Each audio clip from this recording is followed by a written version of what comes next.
akhir hayatnya, Gus Dur sempat melontarkan sebuah kalimat yang sampai hari ini terus menjadi perbincangan hangat di kalangan terbatas. Gus Dur berkata, Presiden ke-7 Republik ini akan menanggung derita, bukan saat memimpin, tapi ketika kekuasaan itu lepas dari tangannya. Salah satu manuskrip tua dari pesantren Ciganjur mencatat pernyataan Gus Dur yang tidak pernah diumumkan ke publik. Dikatakan bahwa Presiden ke-7 akan membawa perubahan besar. Namun setiap perubahan akan dibayar mahal. Ia bukan pemimpin biasa, tapi bayaran yang ia terima setelahnya tidak bisa ditanggung sembarang orang. Tulis manuskrip itu. Manuskrip itu ditulis oleh seorang ajudan spiritual Gus Dur bernama KH Mahbub Arifin. Naskah tersebut disimpan dalam kotak kayu jati dan baru dibuka kembali setelah Presiden ke-7 resmi mengakhiri masa jabatannya. Dalam wawancara eksklusif yang tak pernah ditayangkan, seorang kiai sepuh dari Jawa Timur mengungkapkan, Gus Dur pernah bilang, pemimpin itu membawa beban rakyat. Kalau beban itu terlalu berat, kadang bukan rakyat yang tumbang, tapi pemimpinnya sendiri setelah ia tidak lagi menjabat. Menariknya, banyak peristiwa aneh yang mengiringi lengsernya Presiden ke-7.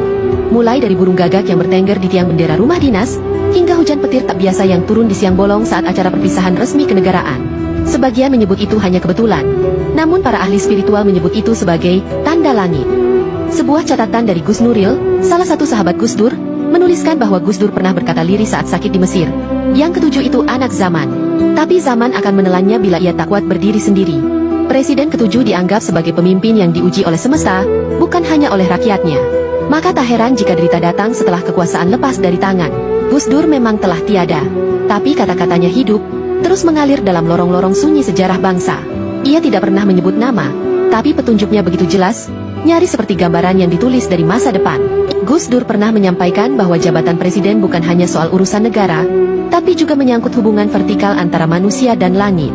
Siapa yang memegang kuasa besar, harus siap jika langit ikut menimbang. Jabatan itu seperti cahaya dari langit. Tapi kalau kau tidak punya naungan, kau akan terbakar olehnya. Dan mungkin, inilah saat di mana ramalan itu sedang menjadi nyata.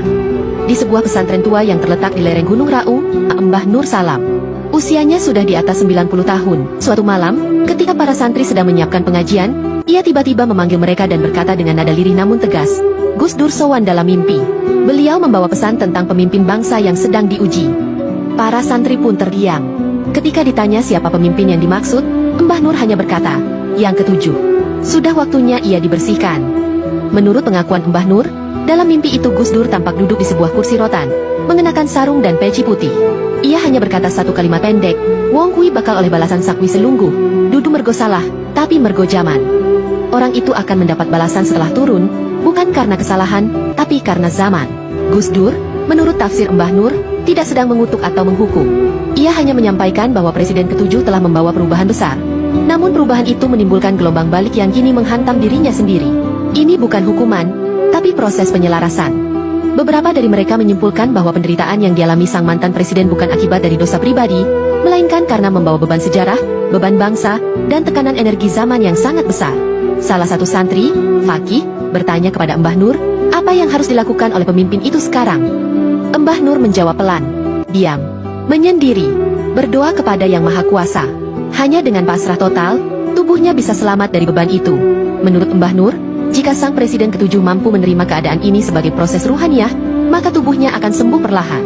Tapi jika terus melawan, jika hatinya menolak kenyataan, maka penyakitnya akan menetap dan menjadi kutukan batin yang tak sembuh oleh obat.